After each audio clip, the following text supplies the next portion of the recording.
Hi, my name is Queen and I go by the name Queen the Empowerer. And you're watching the Mobilize podcast.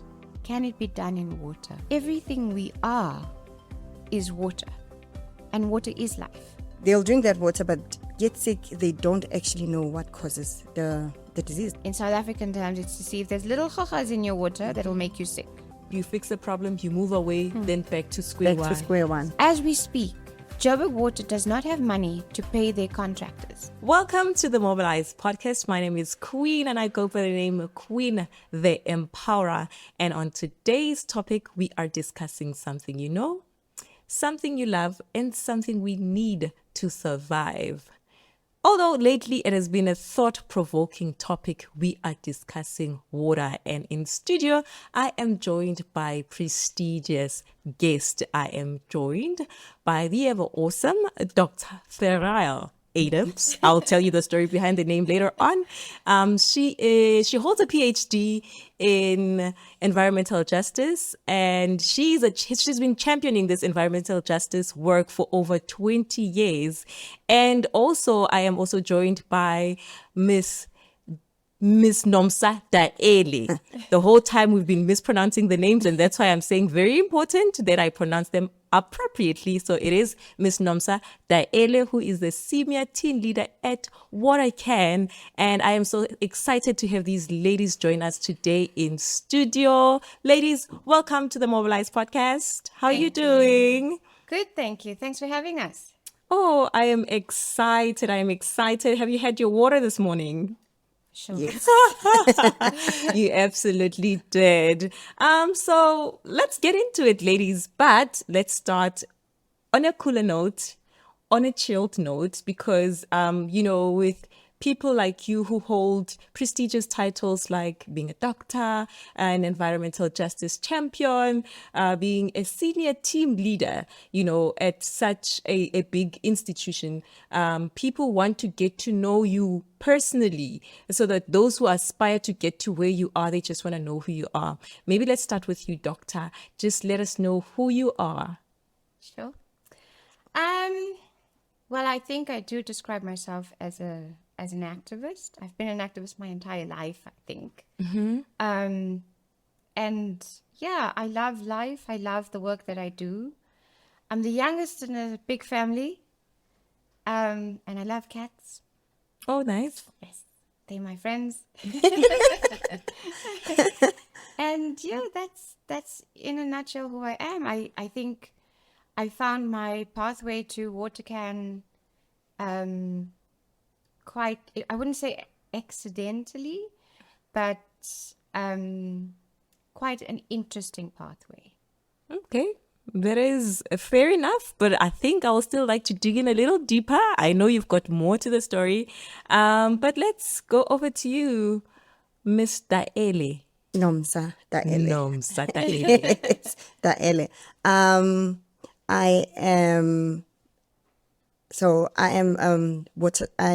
working with Dr. Ferrial, as you introduce yourself. So I am a training coordinator for WaterCAN. I think I'll also say I'm an activist. Funny enough, I had a dream once. Someone was asking you, who are you? And I said, I'm Nomsa, I'm an activist. I never told you about that. Tell me that. I'm an activist. I'm a mother. I think I found my way to WaterCAN through Outer. I used to do a lot of queries for Dr. Ferrial, and that's how I got interested in the water industry. It's so funny. She's calling me Dr. Ferrial. But usually she just calls you by name. Yes. Oh, okay. Well, that's what happens when we're in podcasts and we have mics and everything. And I love that you're both mentioning your journey towards WaterCAN, because I'm really interested in learning, like, what led you into it. Like, when we look back when you were a youth, what are some of the things that led you? I know she mentioned a dream, but the activism work as well. What happened? Was there a point in time in your life where you reflected and was like, you know what, I need to bring about change in this country of South Africa? So I know I don't look it. I'm just being, but I grew up under apartheid. And so my family, as I said, I'm one of many siblings and the youngest. And so we were politicized very early on in our lives, and our parents supported it. So I was 12 when I had my first whiff of tear gas. Oh no. And running around and being chased by cops. And it was a turning point because my older siblings, my parents were involved, my parents were helping. And so it was almost a natural progression, but the understanding that this system we lived under made you an other, depending on the color of your skin. And within that also created further divisions. And that irritated me. At what ages? I was 12 when I said to you, my first meeting, I was 11. And it happened by accident. I was 11. My older sister, at the time, she was 17. And she was going to a meeting. It was then what we would call Women's Day meeting. It was not a public holiday. We would celebrate August 9th. And her friends came to fetch her. And they said, do you want to come? And I was like, yo, the big guys are asking me to go with them. Little did I know. Yeah. And I went along to the meeting and I met amazing people and I listened to these speeches about women and I was completely blown away. And I thought, this is right. I believe everything that they're saying. And I never looked back. And I spent my entire teenage years doing door-to-door work. Wow, that is so encouraging and interesting that you can actually start that young, because people think the activism world just starts when you're like 30 or 45. But I mean, even a parent listening with the child can be inspired to say, actually, we need to start being conscientized of real life issues at a younger age. So you mentioned something around you had a dream. At what age did you have this dream? It was now recently. Oh, okay. Oh, my word. It was now recently. So any history of when the activism bug hit you? Were you around your youth? That's where I'm more interested in. No, I was not around my youth. Yeah. I think it was about 4 years ago when I started learning about... I met Dr. Ferrial Ferrial. Ferrial. So I think when I first met her, she used to be aboard, and then she introduced herself to me. That's when I started Googling her. Okay. And then I became more interested. Same before the interview. I started Googling the work that she does. And then that's how I became interested. I think that's how, when I joined WaterCAN, I started being an activist. But I think I grew up with a concern around water as well, because when I go home, my home is in the northwest. When we're at that side, we don't have access to water. But when we do, the water doesn't taste nice, or the little kids would have runny tummies. So at that age, when I was young, I didn't know there's something that we can actually do, up until I joined WaterCAN and became an activist. Oh, that is beautiful. I love the fact that your ages are not like in the same way, because we also don't want to discourage somebody who's at home watching. Perhaps they're in their 40s or 50s and they're like, it's perhaps too late for me. I mean, doctor started when she was only 11. What can I do now? It's never too late to actually do the right thing. And I love that. So like I said, that I wanted to start it on a chilled note. We just also want to know, what is it that you like doing outside your field of research? I know you mentioned you liked cats. What else that is relatable to somebody who's watching, an ordinary person that's watching? What is it that you like? Nomsa, let's start with you this time. I love cooking. Oh, yeah. I love cooking. I love trying out different receipts. So, yeah, if I see something on TikTok or on Facebook that I've never tried, I'll try that. That's one thing I like. It's very scary to cook for Namsa. She's Is like it? a foodie. Oh, no. Yeah. It's like you're giving someone and she's going to like judge you. It's chef. No, she'll say, no, this is very spicy. But when I taste, I'm like, Phil, it's not hot enough for me. Okay, so self-taught chef, and we'll give you that. What do you like do? So I do different things. I like to run. I like to hike. Your body says it all. And I love like- it. Thank you. And I like to dance. Oh, nice. We have something in common. I love to dance too. She likes music. Yeah, I love music. Okay. I used to teach ballroom and Latin dance. I love salsa because of my time in Mexico. And yeah, outdoors. The more outdoors I can be, the happier I am. Okay. I cannot cook. Okay. She's We'll not bad. edit that out. We'll edit that out. But anyways, speaking of WaterCAN, you've mentioned it so many times. Can you elaborate on how you came to be a part of this beautiful project? I think, as I said earlier, I used to work mostly with supporter queries. So people would call in to complain about certain things, or I maybe if beg they your need. pardon, you used to work with? I used to be a supporter relation, so that's like Oh, more like okay, customer care. So we would get incoming calls or we'd get emails. So I would get a lot of emails regarding sewage or contaminated water, and I would forward those emails to Ferrial, and she would respond. So sometimes she would CC me on the emails. So that's how I got interested in WaterCAN, and she needed assistant, and I was like, I'm here. What? That's how I Look joined at the WaterCAN. universe Yeah. responding so beautifully, like somebody responding an email. So yes, somebody was responding to your emails. How did you become a part of this beautiful program? So it's I have to take it back to my earlier years working for an organization on environmental justice. Now, my background's in science, and I was working with this community group or this NGO that was looking at air pollution specifically. And they had this idea of using a bucket, specialized bags, and a bicycle pump. And they would do these air sampling in areas of high pollution. And for me, the scientists to me were like, this is really not going to work, you know? One of the first meetings was with the community people and the companies, the two companies, which is Sasol and ArcelorMittal. So it was in the Vaal. And they were complaining about the pollution. And the people was, this was before they did the studies, people were saying, but, you know, we're breathing in bad air, we're feeling ill, we're having headaches. And those companies said, no, it's not us, it's you. You are burning, so they blame the community. You are burning home fires, so this is your fault. Okay. That's what you're experiencing.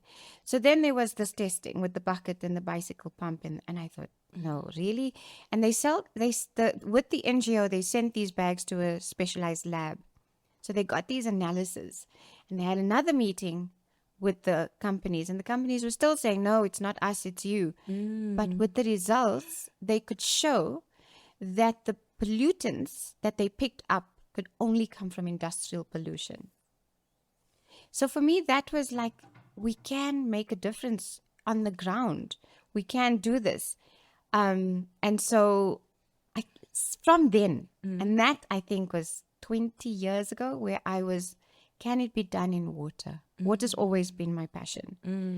And for years, I didn't think it could be done in water. And then I did my PhD on something called citizen science. Yes. And environmental justice in the water sector. And there it was that, you know, we could get testing kits that you could do at home, and you could check your quality of your water and figure out your drinking water quality. So that's what I studied.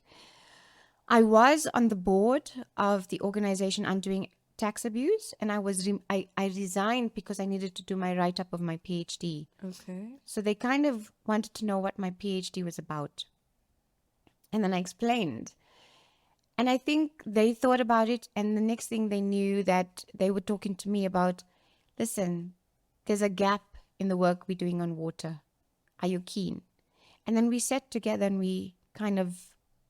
Was this with WaterCAN? It was with Outer, brainstormed the whole idea of WaterCAN. That's where even we said, what shall we call it? And we said, let's call it WaterCAN. It's a play on a jug as well as its Water Community Action Network. Oh, it's an acronym. Yeah. Very, very interesting. And also, you mentioned your personal history. You even went as far as the apartheid system in South Africa. You also mentioned you staying in the Northwest and how you saw how water affected people like children. So if you can elaborate just personally, why water research is so important to you? And I think I just want to start with you, Doctor, on this one. So I think that, you said it in the introduction very nicely, is that everything we are is water, and water is life. So that's the first part of, if you're having bad water, you could die. There's over 800,000 people globally that die every year because of drinking water polluted with sewage. Over 8,000. 800,000. 800,000. Yes. So when you think about it that way, where everybody on earth should have enough water to live, it's a human right. It's recognized as such. The fact that so many people are still dying, and in South Africa, we're getting there. People are not able to access clean, safe drinking water. And that is why it's so important for us to do the work we're doing.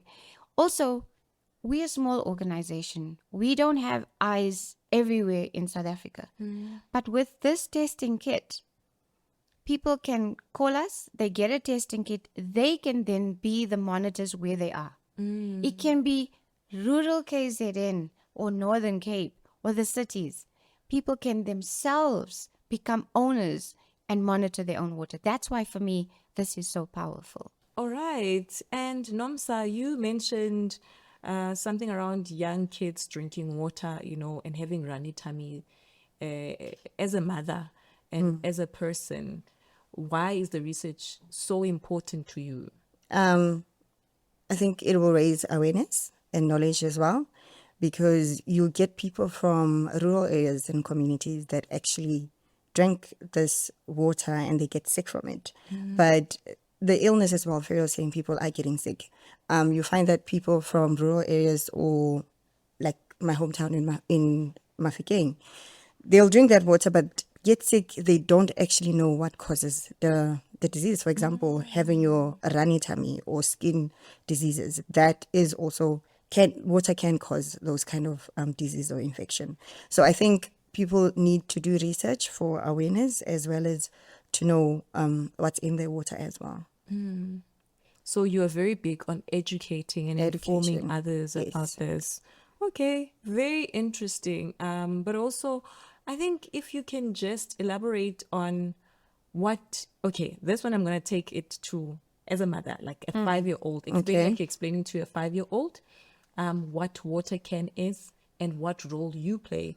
And you also explain the same. Okay, so WaterCAN for a 5-year-old. Okay, I have a 4-year-old. Let me explain. I like the CAN. I'm explaining to Lutando. Yes. Yes, Lutando would be like, hey, Nomsa. Lutando is your daughter. My son. Your son. Yeah. Okay. So I think I'll explain to Lutando. I'll say, so we deal with water quality. Right. We make sure that people also have access to clean, drinkable water. Right. By doing that, we provide them with testing kits so that they can monitor what's in their water. Not only that, we also assist. I'll say we are the voice for the voiceless as well. We guide people on what to do if they find that their water is contaminated. You are indeed the voice to the voiceless, because I've heard when a lot of times in your speeches, you really, really mention the marginalized. You keep saying the rural areas. So it's not just like a Joburg thing or a city thing. Yes. So yeah, I fully agree with you on that one. And also, as you explain, I'd like you to repeat the acronym so that we get it. Okay. So it's Community Action Network. Community Action Network. So we're trying to build a network of active citizen science activists. Okay. And your role there is?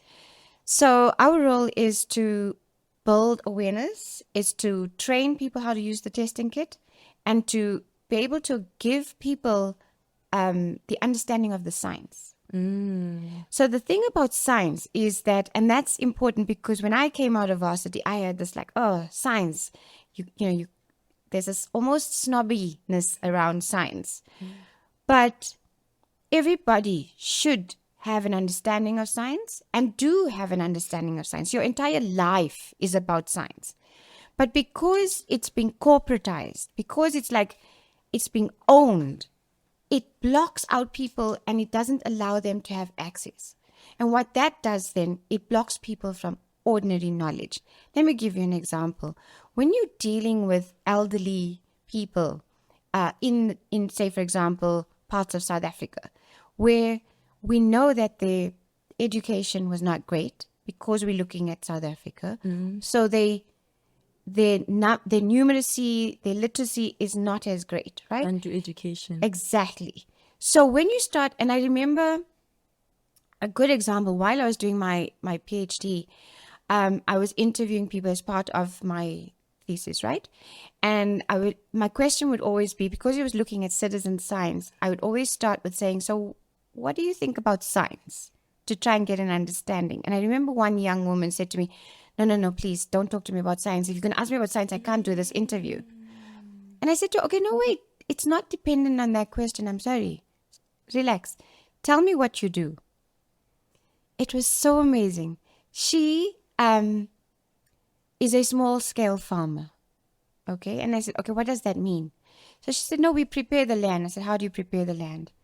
And she described what she does. They take 2-liter cold drink bottles. They would take core samples from 4 corners of the land and the center. They'll take the course, they'll put in like, she was telling me this. She said, like we'd use a core, which is like a big straw, and put it into the ground, and then you pull out the soil and you put it into the bottle. And that sounds like they're in a lab. Right? So she will do that on all 4 corners and the center. So you're actually mapping out the soil. And you then fill it with water and you leave it for a couple of hours to settle. When it settles, you can then go and look at the bottle and you can see the different types of soil you have. How intelligent. When you have the different types of soil, you know what to plant. This soil, you can grow potatoes. That soil, you can grow spinach. She was telling me all of this and I just... And you are the PhD student. Well, I was the student. Okay, I'm not an agricultural student, but she's the one that said, no, don't talk to me about science. But she knows science. That's all science. Yeah. So that's the issue about knowledge, is that it creates a blockage because people think they don't know, but they do. So when you ask me about the Community Action Network, it's about building that. So we work with people to say, we're empowering with water knowledge. We train you to use the testing kit.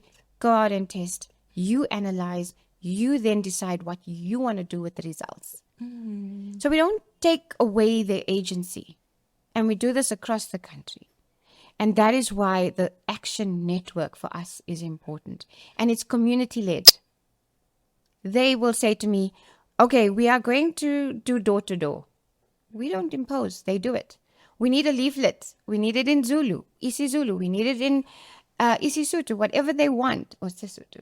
Like, she's my teacher. So we do all of those kind of things depending, and they will translate it. They will tell us what they want on the leaflet. And that's what empowering is about. It really indeed is, because based on what you're saying, you are showing me how intelligent South Africans actually are. And perhaps the jargon sometimes is what gets in the way. But when we have people like you who make people aware and realize that, no, actually you are smarter than we think, that's where these conversations become easier, when we make people aware of how valuable they are, what the work they are doing is much appreciated, And because you've mentioned that you studied citizen science, just back to you again, can you just explain what citizen science is in layman's terms? Okay, so like I said to you, science as a whole, as a sector, has been corporatized. So you have to go to university or a technicon, it's very specialized, okay, and understood. But then it blocks out people of knowledge. It blocks people getting involved in it. So for a long time, people knew that their water wasn't right, that people were getting sick, but they didn't think they could do anything about it. So you go to government and you say, there's something wrong with our water. They'll be like, no, it's not your water. You're not washing your vegetables. It's you. You're not clean. That's what's kind of happening. So citizen science is about ordinary people doing science to further their struggles, whether it's environmental, whether it's service delivery, whether it's health or food. So you can use it. It's been around for, like I would say, many decades now. From simple things. Let me give you examples of citizen science that you would know. Yeah. Bird watching. Okay. So people they'll go out and they'll bird watch, they'll document it, they'll send it to they'll email it to a center, and they'll be able to track the birds, the number of birds. They might even spot birds that are supposed to be endangered in an area. So that is what bird watchers do. Astronomers, you get the amateur astronomers who would, there are people who have found stars or named stars after themselves because they discovered them. So it can be from astronomy to food, a whole range. It's not specific to water only. It's about people who do not have the qualifications doing particular things within that sector, whether it's growing organic food. All of those kind of things fall into where ordinary people can do is citizen science. So, Sis Noms, I'm coming back to you because we spoke about how jargon can be, a barrier to communicating with ordinary citizens. What is microbiological compliance in simpler terms? Or perhaps the other name I was struggling with was turbidity. Are those terms that you're familiar with? Can I help with She that? can Yeah. assist also. So turbidity is very simple. Turbidity is the clarity of your water. Okay. So if you pick up your glass of water, it should not have things swimming in it. It shouldn't be brown. Is that? Yeah, so it's fine. It's clear, right? So this doesn't need a testing kit. You can No. just In fact, observe it's with your really own interesting eyes. that you have this because there is something that can be used where there's a table that can be used with using these kind of black and white squares at the bottom. If you can see them, you can give it a scale, and then that gives you your turbidity. Microbiological studies is basically checking your water tests for bacteria. So, which I think then you can ask Nomsa about the tests that she's been doing specifically on that. So if you want to explain that to simple people or to 5-year-olds, is to say, in South African terms, it's to see if there's little chochas in your water that will make you sick. Okay, then over to you. You can explain further. So that would be the bacteria that you find in your water, your E. coli. That is, you're not supposed to have E. coli in your water, especially your drinking water. But I think in your rivers and your dams, because of pollution. Did you say E. coli? Yes. What is it that filthy like type of, what is it? What is E. coli? E. coli. E. E. coli. coli. What is that?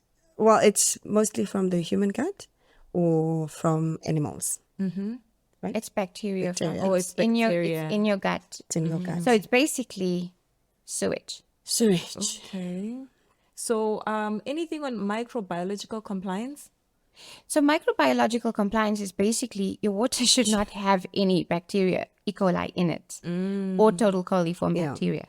Okay. So that is what microbiological compliance is that within the standards we have for our drinking water, it's set according to SANS 241, which is the South African National Standards 241, which stipulates the quantities of what you're supposed to have in your water. So how, like, it will even, like, for chlorine and calcium and magnesium, and then also your bacterial components, what are the acceptable levels? And for drinking water, it must be 0. Okay. Actually, we've started on a high note. I thought we were gonna like go slowly into it, but we've already dived into it.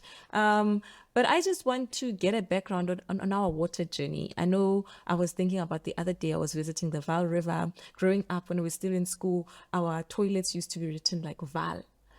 To show that the water in Joburg is from the Vaal River. So when I was there, I literally thanked the Vaal River. I'm like, thank you for giving me life for all these years. But what is the water journey that you can share with us, from the source of water to our taps to our toilets? What is the journey like? Anyone can go for it. Anyone can go for it. So your journey, actually, you should go to Lesotho and thank the Lesotho country for the Well, kingdom. one of my destinations that I'd like to visit. It's Really is beautiful. Lesotho. So, it's really beautiful. I have family there. But my point is, our water comes from the Lesotho Highlands Water Project. It flows into the Vaal River system. Now, the Vaal River system is the integrated Vaal River system is more than just the Vaal Dam. There are a few dams. It's a whole interconnected system that then feeds different provinces. Yeah. So Rand Water, as your bulk water supplier, that means it's the big company that will abstract the water from the Vaal, clean that water, okay, and they sell it to 4 provinces. Gauteng, Free State, parts of Mpumalanga, and parts of Northwest, Okay. I think. And they then sell it to the municipalities. So here in Johannesburg, they will sell it to the city of Joburg. And the city of Joburg has Joburg Water as their entity that then will send it to our pipes, our taps, our toilets, all of that. That's the journey. Yeah. When I was in Bloemfontein, I came from Bloemfontein this week for training. They mentioned that their municipality get water from, like you're saying, Rand Water, but they're saying they're getting water from a company called Map Water. So I asked, is Map Water like Rand Water? And they said yes. But Map Water doesn't clean their water properly. So we must check it out. Yeah. And it actually leads me to the question that follows this one, which is, seeing that you are so well-traveled and you know about the provinces in South Africa, what are some of the issues that are in these provinces with regards to water? You can even go as far as being specific and say, actually, in KZN, this is what we discovered that is different from the Free State, of different from Limpopo. I know there was a time actually where I was visiting Limpopo. There's a small rural area that's called Denelton Muteti. It was previously under the municipality of Mpumalanga, and then it was moved to Limpopo. As soon as it was moved to Limpopo, then there were problems with access of water. So you can tell that with province to province, yes, we have water issues, but they're not like the same. I think I'll name a few that I think I'm familiar with from the people that I've been working with. I think in Joburg, it would be the infrastructure, poor infrastructure.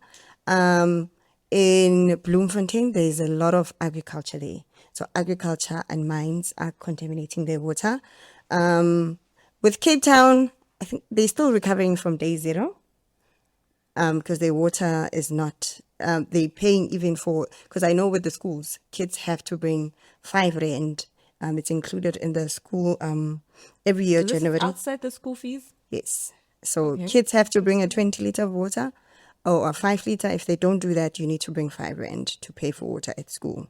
So those And are also the sewage. the sewage as well. Yeah, it's really bad. So if you think about beaches. Yeah.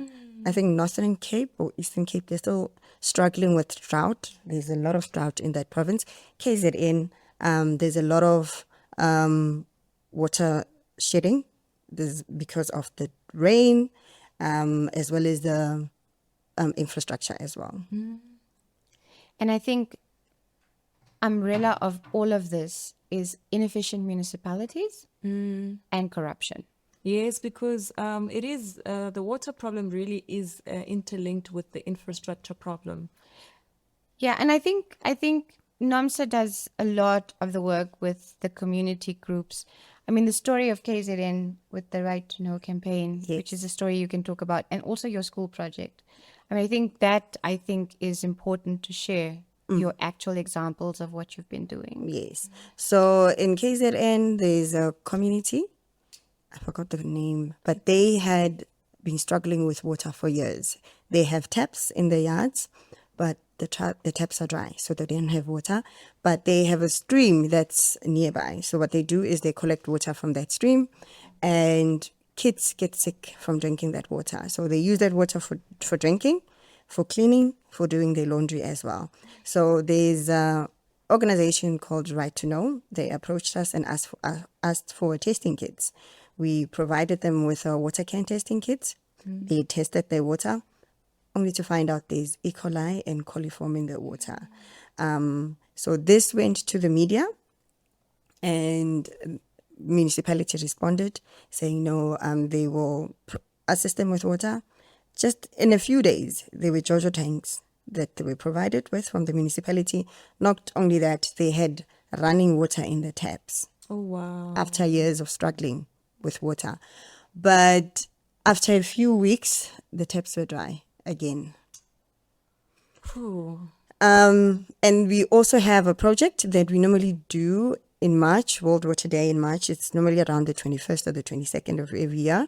So this year we had 95 schools in 5 provinces that participated with the testing. So this is school kids and teachers that were testing the waters from the school. It's either from a tap or from a JoJo tank. And from a borehole. So we don't recommend that they test their borehole because they need to do a lab test. But they tested, and we also found that 40%, 46% of the schools, their water were contaminated with E. coli. So it was not good for consumption.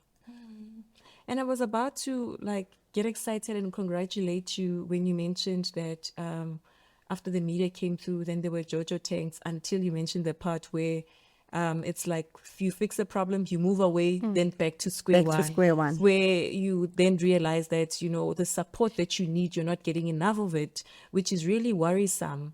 But it's great work that you're doing. Let's not take that lightly. No, for sure. But I think that what we realize, and that's why our model is slightly changing, is that if you build the network on the ground at that community, then there's a bigger push from so when things stop, we find that the group that we're working with, if it's localized, will continue the fight. But on this one, it was it was very rural, it was very difficult, and mostly elderly people, so it's difficult to kind of get kind of the activism going. And Right to Know were in Durban at eThekwini, so not based there, but in the areas where we're working, where there are local groups like Beckersdal or Claremont, we can step back and they still push. They'll be like, no, you promised this on this date, but now you haven't responded. Or Mpumalanga, Carolina. There are groups there that have been working for years on environmental justice in Carolina, and they're so good. We learn from them. So that's why we try to build a community action network. So if there are people within an area that can spearhead the campaign, it's more powerful. And I also would like to commend you on your communication with the communities that you help. The mere fact that after leaving, you still are able to get feedback, even in communities where people aren't as strong when it comes to activism, shows the hard work that you are putting into this. And I think later on, we will maybe speak about how can people who are perhaps watching can be a part of WaterCAN in different communities. But you did not mention much about Gauteng. A lot of people think everything is great in Gauteng, and on the contrary, we do also have some water issues. I mean, Some. I like the fact you corrected him. We have water issues. I mean, we've also been introduced to this water shedding thing that, is so absurd. Any issues around Gauteng A lot. that you can speak from the top of your head? I think Gauteng, particularly city of Joburg, is a snapshot of what is going on in the rest of the country times 10. So what we're experiencing as a city should not be, it should not be the case. But I think that if we look at South Africa as a whole, all the cities have been having issues around water for a number of years now. It's not new. But it's hit Joburg. And because Joburg is the economic hub, there's a lot of focus on it. And also Joburg we don't take things lightly. We don't sit back. We're a very vibrant city. We're very vocal. Someone irritates you, someone just tell them off. Yes. Everything is... Yeah. So in Johannesburg, what we have is a combination of old infrastructure. We have a lot of, half of our reservoirs are leaking. We need to replace at least 100 kilometers of water pipes a year, not only sanitation, but water as well. And we're only managing about 14 to 17 kilometers a year because of the budget. We are presently organizing a protest on the 1st of November outside the city council chambers because we think that the buck stops with the mayor. People point fingers at Joburg Water. We've been in touch with Joburg Water. We've seen the work that they've done. They've responded when they can. But at the moment, as we speak, Joburg Water does not have money to pay their contractors. So work stops. Simple jobs that needs one tractor with a digger takes 2 weeks instead of 2 days because they cannot pay the contractor to bring the tractor out. So these are the kinds of challenges they have, and they want to get things done. But within the municipality, there's the movement of money. Now, there's this thing called sweeping of funds. National Treasury allows municipalities to move funds into one account for 24 hours so that they can gain some kind of interest. But it must be returned. 4 billion rand has been moved from Joburg Water's account over 2 financial years. And it has not been put back. So we're not saying it's stolen, because the mayor keeps saying, oh, we didn't steal money. Yeah, we know. But tell us what you did with it. Yeah. Just show us. Yeah. Show us what you've done with it. If you say you've used it for contingency for other parts of the city, great. Let us see it. It's not being seen. We think city power is sucking the city dry at the moment with their costs and their budget. So we saying as WaterCAN, if we don't fix our water systems, everything else is going to fall apart. Schools, hospitals, people's livelihoods, already jobs are being lost because of no water.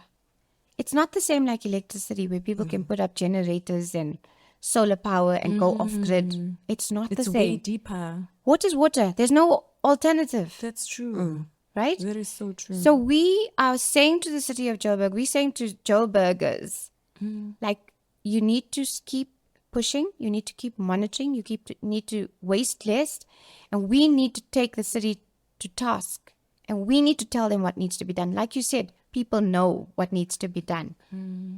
We have that information. We giving that to them. We sent it to the mayor. No response yet. I don't know. And it boils down to what is infuriating me right now, to say, if there's just one word to describe everything that you've just said, is corruption. And I feel that later on in the interview, we must go into that. But let's not forget that we are also here for the people, like the ordinary people who are probably going to be activists and join WaterCAN as well. And I'd like to know if there's any problems you can highlight that they perhaps are not aware of, whether in Joburg, whether in KZN, just general water problems that you might think they're not aware of. I think that people are becoming more aware, and it's because of an active civil society across the country.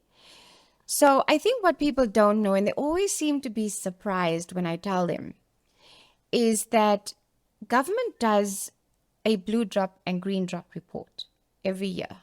And we should be getting one in December, which we need to look at. Is it coming out this year? It should come out, yeah. Okay. The one thing is, it tells us that half of our drinking systems across South Africa is not good for consumption. That means it has bacteria in it. So you shouldn't drink water from, I mean, we've been taught 8 glasses of water a day. Now it's like, are you sure about that? Exactly. I mean, I think the issue that Nomsa mentioned about school kids now being either charged 5 rand or being told to bring water from home. But home doesn't have water either. So it is a challenge for learning. Young girls who are going through menstruation, they skip school because there's no water or no toilets at their schools. So you're having a generation of young people that are just staying at home when they're menstruating as if there's really something wrong with them. Young girls. Right? Whose future is And you know jeopardized. yes, exactly. You know the story of if you educate a mom or you educate a female, you educate a nation. We are primary teachers, Right? by nature. So that's the challenge. So I drink the water in the big cities, but outside of that, no. So you imagine all the South Africans living in all these parts of the country that are drinking the water, because what else can they do? Yeah. What else can they do? Yeah, because not everyone can afford to buy water. Sometimes you find old people, they stay alone. And there's Jojo tanks and there's water tankers that are coming to give people water. Those old people can't walk a Dependent on distance dra- or take a 20-liter bucket to go collect water. Yeah. So that is the problem. These are people who are dependent on grants also. And they're using their grants To to pay. pay the young guys in the streets because unemployment's high. So the young guys are like, no, mama, I'm not going to take it for So free. there's so many socio-economic issues that are interlinked to this subject. And Nomsa, also, I want you to take us through what an ordinary person in the rural areas, because you spoke about visiting the rural areas, what do they go through in communities where there's challenges around water? Like, take us through a day. I know she mentioned around young girls not being able to go to school. You also mentioned, pensioners not affording. But what are other areas that we might overlook? So you'll find that most of the time they don't have water. So they'll have to wake up early hours. I think in Joburg we call it the bucket system. So they'll have to wake up early hours in order for when the taps are running their time to go collect water, fill 20 buckets of water so that they have water during the day. Not only that, but if there's no taps running in the water, then they have to walk distance if there's water tankers for them to collect water. So those are very long queues, especially if you're old. You can't stand in that queue the whole day. I think last week when I was dropping my son at my mother's place, I'll make an example. She stays, it's a plot, it's in the northwest. She stays in a farm. So she said, no, can you please go fill my gas before you go? Because electricity is on and off. So I went to there was a garage close by. We went to go fill the gas with my brother. When we got there, they said, no, your gas is very small. You can't fill water here. But at the back of the garage, there's like a township there. You can go there. There's a person who will be able to assist you. When we went there, I wanted to tell you the story. When we went there, I'm glad you're telling us here. when we went there, we don't know this area. And so we're scared. We're like, let's just be normal. When we get there, we're asking, where can we fill the gas? And like, no, go straight there. You'll see there's a place where they sell bunny chow just next door. When we get there, we find the wife. No, my husband is not here. He went to Randburg. He'll be back at 12. Like, no, it's 10 o'clock. I can't wait 2 hours. And she's like, no, around the corner, there's another one. But as we walk around, there's taps. The taps are locked. So there's Is no this a running. township? The taps are locked. You know those silver things where they close the tap and they lock it? Yeah. But you can see it's like communal taps. They're locked. But around blocks, there's like big Jojo tanks. But around the Jojo tanks, it's polluted. It's dirty. And then when we got to the place where we fill the gas, there's a Jojo tank. There's ladies there, young kids, women. There's a line, 20 liters of buckets and bottles. Some are even sitting there and chit-chatting. Waiting for? Water. And They're all collecting water. Are they? And no, I didn't. I'm showing my brother, I'm like, yo, I wonder if they are maintaining. And my son Lunga's like, yo, Is since this a you've been story working of, for WaterCAN, like, water you look at mafias these or what? things. Are there people who are in charge of this water or something? Are they selling it? no, to the they were city? collecting water because there's Jojo tanks everywhere in that community. So what government does is they sometimes place Jojo tanks in areas like on street corners so that people can go there to fetch water. And I'm guessing we need to check that out. Yeah. Yeah, And but it is, it's the locking that was confusing. yeah, I don't know why the taps were locked. Yes. So Yeah. so that's something we need to investigate. Yeah, it is a story that really needs to be looked into. Yeah, so I think your question, so kids as well. When we were filling there in that yard, the mother called, I think it was a 6 and a 7-year-old. She gave them 5-liter bottles to go fill in that water. Like, oh, they're so used to this lifestyle. Because with stories like this, before you know it, something else starts transpiring. Somebody now is in charge of the Jojo tank. Now people are paying for the water, or people are now being told you can only get 2 buckets a day. And these rules are unregulated. It's just random people who are just taking over. If it's not looked into and not dealt with at an infancy, I foresee so many future problems. I mean, you were told to almost wait for 2 hours for somebody who went to Randburg. What is that? But if you need the water immediately, you know what I'm saying? If we can talk about the Water Warrior Project, what are some of the things that you'd like to share about that program? Water Warrior. Yeah. It's like you still contemplating on. There's a lot, actually. I think with Water Warriors, we work mostly with, we have partners. We work with Joburg City Parks. We work with WESA. We work with, I think it's 10 clubs in Eastern Cape as well as in Cape Town. So we work mostly with them. National. Yes. So those are our partners. All right. So what we do is we go around testing water around schools, mostly with the teachers and the students as well. I think the first time we did it, we went to Cape Town. We went to 5 different schools in a week to go train students on how to test water and upload the results on the website. This year, it was quite big because we had these other partners and we had about 95 schools that participated in the water tasting. That's where we found out that most schools are drinking water that is contaminated with bacteria. We are looking at growing it. Next year, we are looking for 200 to 300 schools that will take part. Okay. Later on, I'm gonna be asking you That- about so how we- can also be a partner as Mobilize, because we're all about mobilize. You know, taking that'd out be the awesome. word. Yeah, but Doctor, do you have any youth involved in these programs, and why is it important that the youth is also a part of these programs? So I think that we do try to attract young people to our programs on different levels. So when we talk about the Water Warrior project, it's specifically around schools, but we also deal with the citizen science activist groups and the community networks that are sometimes led by youth. So the one in Beckersdale, for example, the head of the organization there is 26 years old, and he's leading it. He's leading, the foundation. They do a whole range of things besides water. They also look at how to get better services for people. They deal with food, during difficult times. They try to establish soup kitchens and those kind of things. So there are a lot of young people that are taking on the water issue, especially because they see it as a right. And I think that the generation that we're in right now is very much about, this is my right and I should have it, which is a great thing. And so we're seeing a lot of, like, even in Cape Town, we're dealing with a young group that's part of our community action network. And in terms of our long-term testers, we have a group called the Long-Term Testers. This is also our Water Warrior program. Oh, okay. Where across the country, we have about 45 people that, when I say people, it's organizations or people that test monthly for us across South Africa.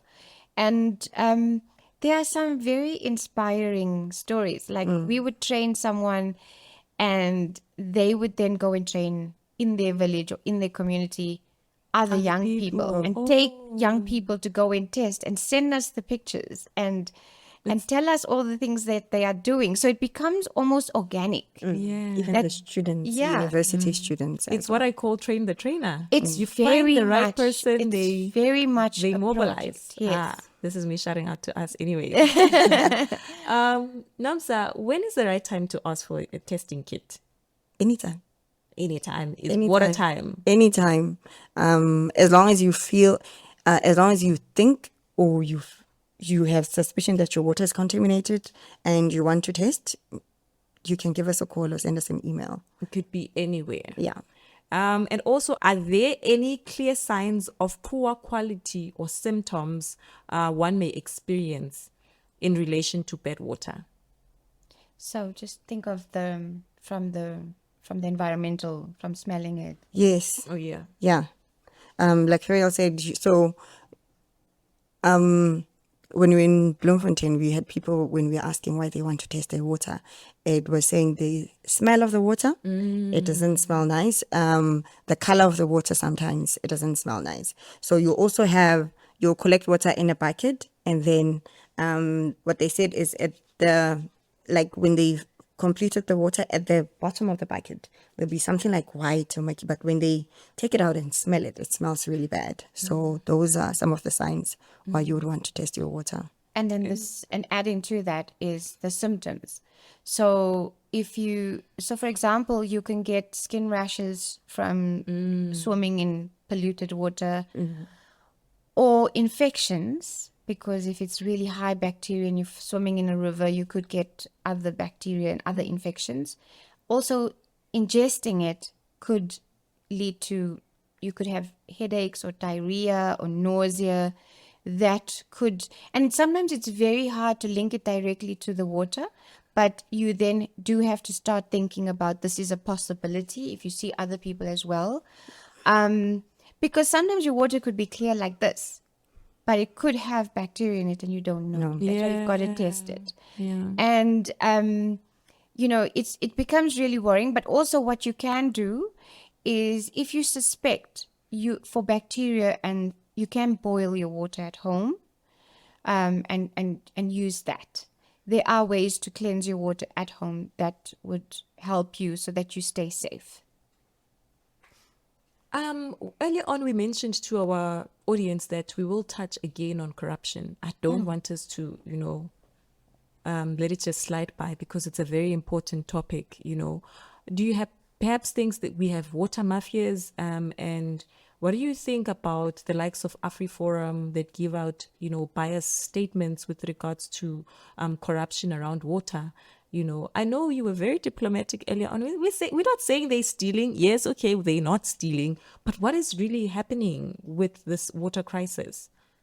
So I was saying that about the 4 billion rand. So a very specific incident, Yes. right? That there's no evidence of stealing. But in terms... Yet. I think it was mismanaged. So it would rather falls under mismanagement. But in terms of corruption around our water, we need to look at the fact that the Department of Water and Sanitation was also one of the captured departments under state capture. The minister at that time, Minister Mokonyana, was not the cleanest minister we've ever had, and also led to the delay in the Lesotho Highlands Water Project Phase 2. So that delay has had ripple effects for all of us. It should have been completed, I think, 2019. It now will be completed in 2029. So it has had a direct effect on us, especially in Gauteng. Other types of corruption that has occurred and is occurring is, of course, through tenders, where it's tenders for friends, and people without the experience doing the kind of work that they claim that they can do. For example, 2 tenders were issued worth about 260 million to 20-something-year-olds. I'm not saying that 20-something-year-olds can't run a company. They can. We've seen lots of evidence of this, but they don't have evidence of it. They've never had a water tanker in their life. So now they get the contract for water tankers. And all they do is buy up smaller companies or contract smaller companies to then do this providing of water. We saw that in KZN and Eastern Cape, that the water tanker mafia was actually getting quite brazen. So they would break down infrastructure so that they can continue. So, if there's a water outage, then the municipality contracts water tankers to provide water to people. Because according to the Constitution, no person should go without water for longer than 7 days a year. So it's a right that the municipality has to then provide water for people, right, as an alternative. So they send out the contracts, they get the contracts, then they get the system working again. But the contractors don't want the system to work. So they break it again so that they can keep getting the contract to feed water. How ridiculous. Exactly. So it's a real thing. It's something that's there and we need to be monitoring it. The construction mafia also plays a role, because I'll give you an example. There was a reservoir that was being built in Midrand, and no, sorry, not Midrand, in another area. But the construction mafia went to them and said, you will not continue construction until you either give us a big chunk of this pie, or employ our people, or like all these kind of provisions. So it is something that's there, and there needs to be a bigger commitment from government to deal with it. So when the minister says, well, sorry, it wasn't the minister, the mayor says, no, there's no water mafia in Johannesburg. Show me the evidence you have. Why do you say that when everything else points to something else? So those are the kind of things, because there is vandalism. There is breaking of infrastructure, and those things are happening all the time. So yes, and then of course, so there's the water mafia, and then there's the normal kind of corruption that happens at government level, where someone official is getting a piece of the pie, or allowing their friends to get particular jobs or whatever. So it's real, but I'd like to believe that there's pushback. And the only way we can stop these kind of corrupt activities and the mafia is to make sure that government is open and transparent in all that they do. And also thank you for practicing what you preach, because we've seen in your interviews vocalizing some of these matters that you're discussing with us today, even as in social media, calling out the mayor's office, and sharing some of these issues that we are discussing today. What is really happening with the Joburg water? What is really happening? With Joburg Water, the entity, or Joburg's water? The entity. So I think I tried to mention this earlier, is that they're not getting the budget that they need to function. There are good people in Joburg Water. Yes, they need more people. Yes, they need more teams. But they are very smart people. Their turnaround strategy is really good. They have no political buy-in to actually do what they need to do. And that is why we are calling for their budget to be ring-fenced and for their budget to be left alone. Stop sweeping that money. You can't function. If there was any business that could not pay 203 contractors 666 million, you would be shut down. They cannot operate under this environment. They can't. So the city of Joburg, the mayor, the MMCs, premier, the president, the national government needs to find a way of making Joburg Water function and function well. Because right now their hands are tied. Yeah, no, I 100% agree with you. And maybe over to you, back to the people, also, is that what can people do when they discover that the water that they're drinking is not safe? What are some of the things that people can practice in their homes just to be safe around water? I know growing up, they used to say we must put a detergent, like I can't remember. Chick. Yes. But also with that, nobody had told how much amount of it you should put, since we're talking to marginalized communities. So just think of examples like that. So they would need to boil the water. The first thing we do normally advise is boil your water first before you drink it. But if it smells really bad, you can't drink that. You'll need to test to determine what is causing your water to smell. So with chick, I think you boil your water. So we can put it to calm down and put a lot. 1 spoon. 1 teaspoon of chick into your water. Let it set. Yeah, 20 liter. Let it set for a while. Okay, 1 spoon, 20 liters. We try not to advise that too much.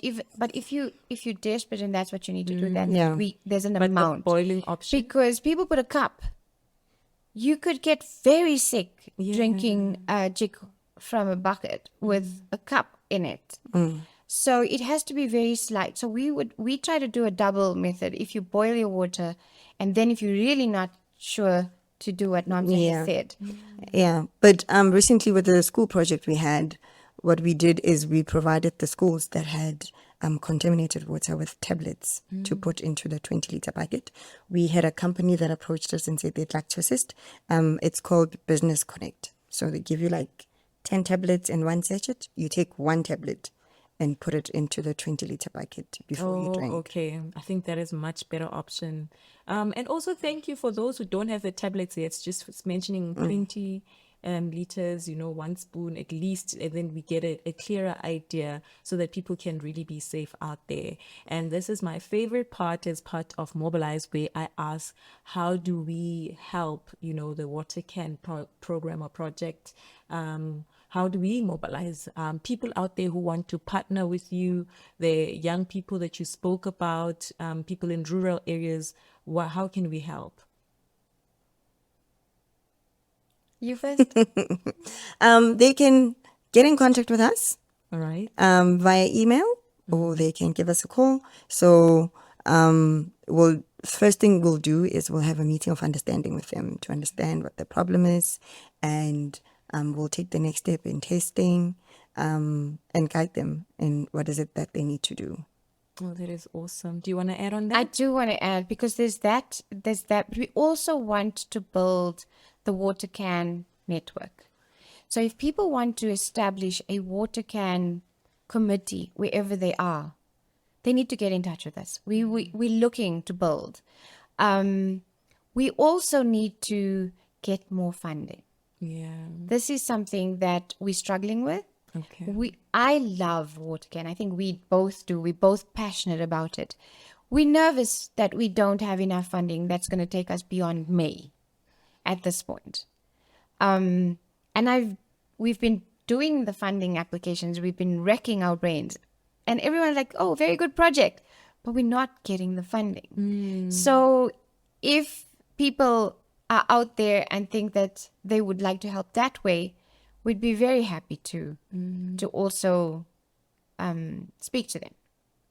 The challenge is, both of us, like we said, we're activists. Yeah. So asking for money when I'm doing presentations is so hard. I just can't do it. But this feels like I'm speaking to like you, and I'm not asking you for money. Yeah.